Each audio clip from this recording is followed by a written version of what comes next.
कलकत्ता में जो वाक़या हुआ एक लेडी डॉक्टर इंटर्न के साथ, और वो जब अपनी ड्यूटी 36 घंटे की ड्यूटी के दौरान रेस्ट लेने के लिए सेमिनार हॉल में जाके जब सो गई थी, तो उसके साथ चंद बदमाशों ने उसकी इज्जत को न सिर्फ खिलवाड़ किया बल्कि उसका वहाँ पर मर्डर भी कर दिया।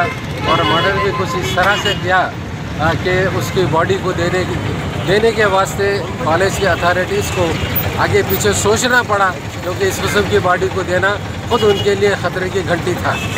सिर्फ ये केस नहीं था, मध्य प्रदेश में तस्लीम जहां के साथ उसकी इज्जत लूटी गई और फिर उसका गला दबाकर कत्ल कर दिया गया। इस केस के ताल्लुक़ से भी हुकूमत को एक्शन लेना है और FIR दर्ज करके उन कल्प्रिट को सज़ा देना है। न सिर्फ सज़ा देना है बल्कि उन्हें चौराहों के ऊपर उनको लटका देना चाहिए, फांसी की सज़ा देना चाहिए। इसी तरह बॉम्बे के अंदर 2 मासूम 5 साल की बच्चियों के साथ जो हुआ है, नर्सरी में पढ़ने वाली बच्चियों के साथ वहाँ पे बलात्कार हुआ है, उनके साथ नाइंसाफ़ी हुई है और उन बच्चों का भी इस तरह से कत्ल कर दिया गया है। तो इस तरह से ये जितने भी वाक़यात हो रहे हैं, चूँकि हुकूमत बहुत ही नर्म रवैया इख्तियार कर रही है उन तमाम कल्प्रिट्स के ख़िलाफ़। अगर हुकूमत सही फ़ैसला करती होती तो ये वाक़यात एक के बाद दूसरे रुनुमा नहीं होते।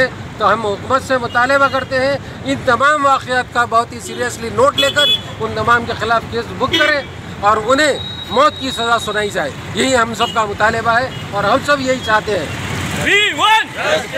కలకత్తాలో జరిగిన డాక్టర్ అత్యాచారానికి హత్యకు నిరసనగా ముస్లిం మైనారిటీ వాళ్ళందరూ కలిసి ఏకగ్రీవంగా ఇది ఖండిస్తున్నాము. నిందితులకు వెంటనే ఉరిశిక్ష విధించాలి. ఇది ప్రతిసారి ప్రతి కాడ ఇది జరుగుతూనే ఉంది.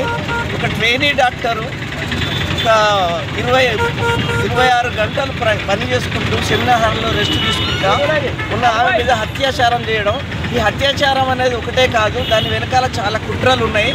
ఆమెను కాళ్ళను విడదీసి అనేక రకాలైన మెడకు దెబ్బలు తాకడం, అనేక రకాల ఏదో కుట్ర ఉంది. బహుశా ఈ హాస్పిటల్ వాళ్ళ ఉండాలి, లేదా హాస్పిటల్కు వ్యతిరేకంగా ఉన్న వాళ్ళు ఆమెను టార్చర్ చేసి ఏం జరుగుతుందని చెప్పడానికి ఆమెను ప్రయత్నం చేసి ఆయన ఉండాలి. కేవలం అత్యాచారం అంటేనో మామూలుగా తాగుతే ఏదో చేస్తాడో అయిపోతుంది, కానీ దీని వెనకాల చాలా ఉన్నాయి, అనేక రకాలైన ఇంజూరీస్ జరిగినాయి. దీని మీద ప్రభుత్వం ఏం చర్య తీసుకోవట్లేదు. ఇక్కడనే చాలా కార్యక్రమాలు జరుగుతున్నాయి. ప్రభుత్వం ఏం చేస్తుందో, జస్టిస్ దగ్గర సంజయ్ రాయ్ను అరెస్ట్ చేయడం జరిగింది. ఆయన ఒప్పుకున్నాడు. మళ్ళీ ఒప్పుకుంటూ నా వెనకాల నేను ఒక్కనే కాదు 7గురు చేసిందని చెప్పడం జరుగుతుంది. పోలోగ్రాఫ్ టెస్టులో ఆయన చెప్పిన విషయం ఏంటంటే, ఈ పోలోగ్రాఫ్ టెస్టులో నేను నిర్దోషిగా బయటకు వస్తానని చెప్పడం కూడా జరుగుతుంది.